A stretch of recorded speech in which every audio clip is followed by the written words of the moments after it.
Warga yang tinggal di kawasan kantor Lurah Tujuh Ulu Palembang mendadak heboh Kamis 10 Maret 2022 sekitar pukul 22:30.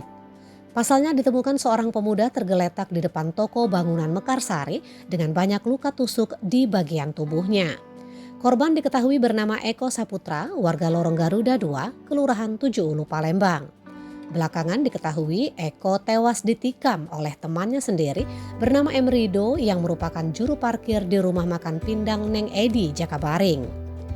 Berkat kesigapan polisi, Emrido berhasil dibekuk pada Jumat 11 Maret 2022 sekitar pukul 7.30 oleh tim Pidum dan Ranmor Satreskrim Polres Tabes Palembang. Penangkapan sendiri berlangsung dramatis. Sempat terjadi kejar-kejaran antara polisi yang menggunakan mobil dengan motor yang ditumpangi oleh pelaku. Kepada polisi, pelaku mengakui perbuatannya menikam korban hingga tewas. Menurut pelaku, penikaman itu dilatari salah paham.